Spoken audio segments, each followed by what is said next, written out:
नमस्कार, मैं शिवम तिवारी और स्वागत करता हूं आपका खबर 24 की एक बेहद ही खास एपिसोड में। एक बार फिर से हम आपके साथ बात करने वाले हैं अतिक्रमण के मुद्दे पर। सागर में चल रहा अतिक्रमण किसी मदारी के खेल से कम नहीं लगता, क्योंकि जिस तरह से मदारी के कहने पर बंदर गुलाटियां मारता है, उसी तरह से राजनेताओं, भ्रष्टाचार और व्यापारियों के कहने पर सागर का नगर निगम प्रशासन गुलाटियां मार रहा है। उनको अतिक्रमण में चलती हुई गरीबों की प्रसाद की दुकानें दिख जाती हैं, लेकिन रेलवे स्टेशन जैसी जगह पर एक होटल के सामने लगी हुई, बीच रास्ते में लगी हुई एक बड़ी होटल उन्हें नहीं दिखाई देती। आखिर क्या कारण है इसका? इन कारणों से इतने बड़े अतिक्रमण को सागर शहर में रेलवे स्टेशन के बिल्कुल सामने लगी हुई एक दुकान, अतिक्रमण में खड़ी हुई एक दुकान निगम प्रशासन को दिखाई नहीं दे रही। आखिर इसका क्या कारण हो सकता है कि वह दुकानदार 30 साल से उस जगह पर अवैध रूप से अपनी दुकान सुचारू रूप से चला रहा है और किसी भी प्रकार से उस पर कोई कार्रवाई नहीं की जा रही। इससे पहले सन 2005 में एक बार अतिक्रमण वह दुकान टूट भी चुकी है, लेकिन कुछ ही महीनों बाद वह दुकान फिर बना ली गई।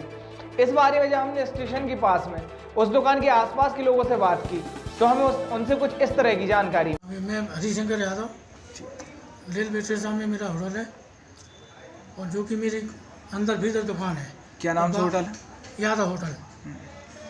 जो कि जो लोग बाहर दुकानदार हैं, ये अंदर मेरे ग्राहक को खाने नहीं देते हमेशा, और इनके पास कुछ भी नहीं है साबुत, और मेरे पास सब कुछ। मैं लाखों रुपये सरकार को टैक्स भरा है और मैं आज बेरोजगार बैठा हूँ। 1 रुपये की बिक्री नहीं है मेरी। क्यों नहीं हो रही बिक्री? क्योंकि जो लोग अंदर से ग्राहक आने नहीं देते, बाहर छेक लेते वहीं वहीं।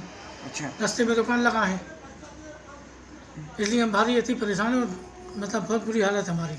आपकी दुकान के सामने ने दुकान रख ली है ना? हाँ।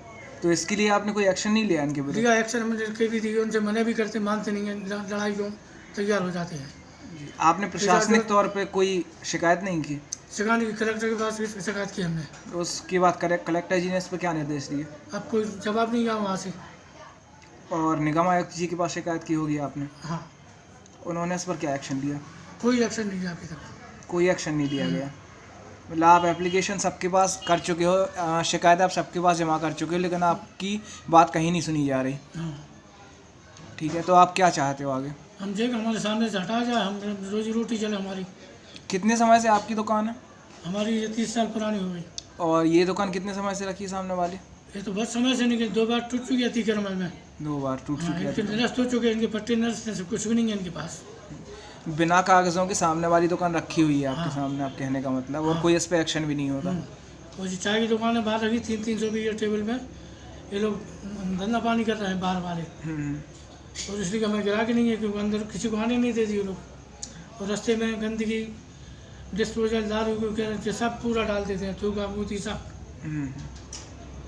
चलिए ठीक है, ठीक है भाई। सागर का निगम प्रशासन केवल गरीब और मजदूर वर्ग के लिए ही नियमाधीन है। व्यापारियों और भ्रष्टाचारियों के लिए इनके पास कोई नियम नहीं, इन पर किसी प्रकार की कार्रवाई नहीं की जाती।